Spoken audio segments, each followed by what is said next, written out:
ពេលយើងមកបដិសន្ធិក្នុងផ្ទៃម្ដាយហ្នឹងបុណ្យណាមួយក្នុងចំណោមបុណ្យជាច្រើនដែលយើងបានធ្វើហ្នឹងនាំឲ្យមកកើតជាមនុស្សក្នុងផ្ទៃម្ដាយហើយបុណ្យហ្នឹងកំណត់អាយុរបស់យើងហ្មងថាយើងត្រូវរស់នៅប្រហែល20 30 40 50 70ឆ្នាំអញ្ចឹងទៅលោកហៅថាជាណកកម្មបុណ្យដែលនាំឲ្យមកកើតជាមនុស្ស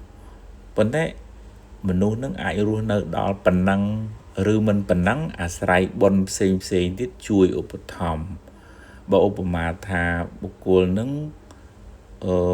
ត្រូវរស់នៅដល់80ឆ្នាំប៉ុន្តែផឹកស៊ីបោឡែអត់ចេះថែអាសាសុខភាពមូម៉ៅក្តៅក្រហាយមានកម្មពៀវរាបាបហ្នឹងវាទៅបន្ថយបុណ្យនឹងវិញមកនៅធម្ម50 45ស្លាប់កើតជំងឺមហារីកឬក៏ស្អីចឹងទៅគ្រោះថ្នាក់សុវង្ណឧបនួរទៅ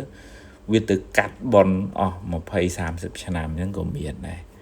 អាហ្នឹងបាបទៅកាត់បុណ្យលោកហៅថាឧបបិលកកម្មកម្មហ្នឹងចូលទៅបៀតបៀនណាបន្ថយអាយុហ្នឹងមកវិញ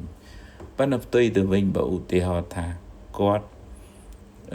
រៀបចំខ្លួនបានល្អញ៉ាំគេងហូបចុកហើយរស់នៅអត់មានកម្មពៀវរាអត់ធ្វើអាក្រក់ដាក់អ្នកណាទេ